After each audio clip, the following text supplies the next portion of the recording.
Got a very small group of people, and the Federal Reserve and the global central banking system and the Bank of International Settlements in Switzerland, who are purposefully managing the boom and bust, credit supply, credit contraction, money supply growth, money supply contraction to create artificial roller coasters and artificial volatility that they can trade around without taking any risk. It doesn't cost them any money. And if they do make a mistake because they're, as George Bush said, the bankers on Wall Street are drunk. It is uncertain. There's no question about it. Wall Street got drunk. That's one reason I should turn off the TV cameras. Let's say they walk in one day, they push the wrong button, and they lose the bank $1 billion or $5 billion or $100 billion. They can appeal to the government to bail them out. It's a totally asymmetric relationship between bankers and the rest of the economy. If they make a mistake, they get bailed out. If everyone else makes a mistake, they get put in jail, called a terrorist, and we never hear from them again. But it's a more sophisticated form of slavery, and we're going through it today. We see that taxation is going up all the time with the supposed crash of the banks that was not happening out of the blue. It was set up for this time. They could have kept it going for another few years if it suited them, and then crashed all the bubbles. But now is the time. As they say in their own writings, now is the time. One of the great benefits of an economic model from an economist standpoint is you can basically get whatever results you want. You can manipulate the inputs to make that happen. And that makes it a very easy tool to use to hoodwink other people. These manufactured, these engineered financial catastrophes are the result of a central banking system that has the ability to add and subtract credit, add and subtract dollars and money at will to create this roller coaster effect. Because unlike most people, the banks are able to make profits as easily on the way down as they can on the way up in any given situation. Volatility is great for banks and professionals. Volatility is not great for the most average people. Their operatives in government and media then hold the economy hostage by issuing the ultimatum: give us unlimited bailout money or the economy dies. What's being used is what I call, to try to get the money, is what I call the suicide threat, where, you know, if anybody has ever seen the movie Blazing Saddle, the sheriff is surrounded by hostile town folks. He takes out his gun, points it at his head and says, you know, don't move or I'll shoot. Well, that's what the big banks are saying. You know, give us unlimited cash or we'll die. And if we die, you'll die, because we're too big to fail. It is a false flag attack because Hank Paulson will get up in front of Congress and say, we need $700 billion because that thing, that existential threat, the market is attacking us, and we need this handout to fight Mr. Market. Mr. Market is out there. We need to fight Mr. Market. It's an existential threat. Meanwhile, he is Mr. Market.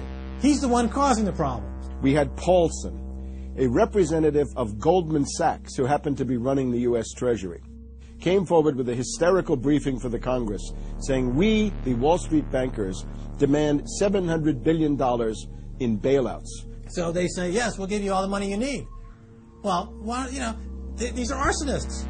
Paulson, Tim Geithner, Bernanke, they're arsonists. They're asking for more matches.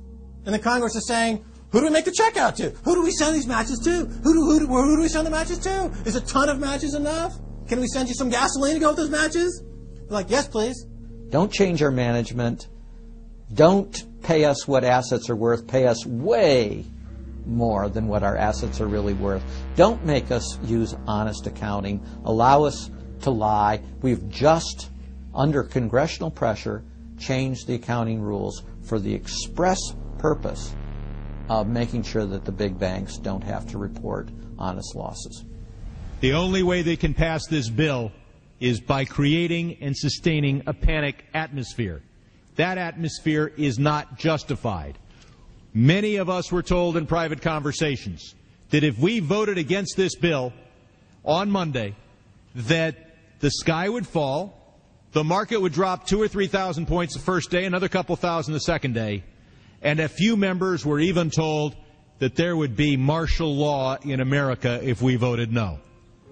That's what I call fear-mongering. We have, people in the government threatening martial law or things to get their way in the executive branch against Congress. If you put all these signs together, it doesn't look good at all.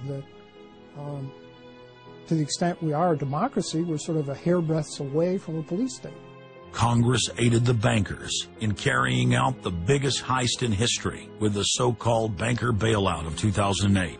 The bailout money, the $13 trillion or so dollars that have been given to the banks, is sitting on the balance sheet of the banks, and that is incurring interest costs.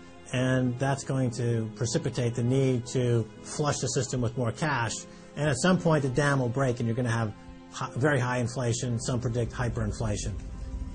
You cannot print phantom money out of thin air, backed by nothing, and producing practically nothing without destroying the world economy.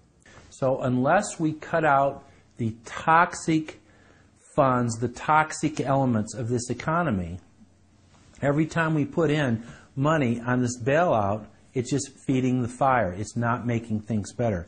What should have happened is that those banks and investment banks should have been seized. They should have been seized by the Federal Deposit Insurance Corporation. Those are zombie banks. The Chase Manhattan, J.P. Morgan Chase, Bank of America, Citibank, Wells Fargo, Wachovia, so on down the line, to AIG in the insurance realm.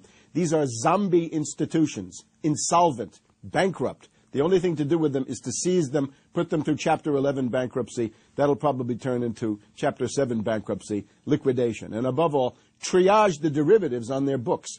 There's no way to bail out a $1.5 quadrillion black hole of derivatives. But nevertheless, they tried. They will, of course, try to regain some of this money back, but their debts, unlike any other period in history, are now a quantum size bigger than the entire global GDP by a factor of 50 to 100. It's almost infinite amount of debt. If you really look at the numbers, because of the massive, massive debt, and right now, total debt in this country is about 375% of the gross domestic product. And that's not including derivatives. If you put the derivatives in, it's probably 20 to 30 times gross domestic product. It's beyond what anybody has ever even considered. While they were looting North America into the ground, the international banking syndicate was simultaneously executing the same scam in over 100 other nations. So who got the money? To financial institutions in Europe and other countries. Which ones? I don't know. $500 billion and you don't know who got the money? Well, Obama's got one difficulty with this Congress. It's the number of freshman Democrats that got elected. Many of these people know that they got their seats from, and many of which got seats in the Senate and Congress from long-held Republican seats. They know that the people back in their states and in their constituencies will not tolerate this any longer. So up against the Republicans and the blue dog Democrats are these freshman congressmen, Democratic congressmen and senators, and they're not. They don't seem like they want to go along with the program. So if there's any hope, it'll come from these freshmen. The Constitution says no money shall be drawn from the Treasury, but in consequence of appropriations made by law. This money is not drawn from the Treasury. Well, let's talk about that. Do you think it's consistent with the spirit of that provision of the Constitution for a group like the FMOC to hand out $500 billion to foreigners without any action by this Congress? Congress approved it in the Federal Reserve Act. When was that? Quite a long time ago. I don't know the exact date. 100 years ago? The original act is 1914, I believe. I don't know whether this provision was in 1914 or not, but the Federal Reserve Act was in 1913. All right, and at that time, the entire gross national product of this country was well under $500 billion, wasn't it? I don't know. Is it safe to say that nobody in 1913 contemplated that your small little group of people would decide to hand out $500 billion to foreigners? What the bailout legislation really did was give a blank check backed up by U.S. taxpayers to offshore megabanks. Of course, Congress has oversight. If you read the Constitution, our founders were very clear. Anything to do with taxes and money is put into the hands of both houses of Congress together. Both houses of Congress together must approve it. because it's a buck, because that's why we fought the revolution. Taxation without representation was part of it.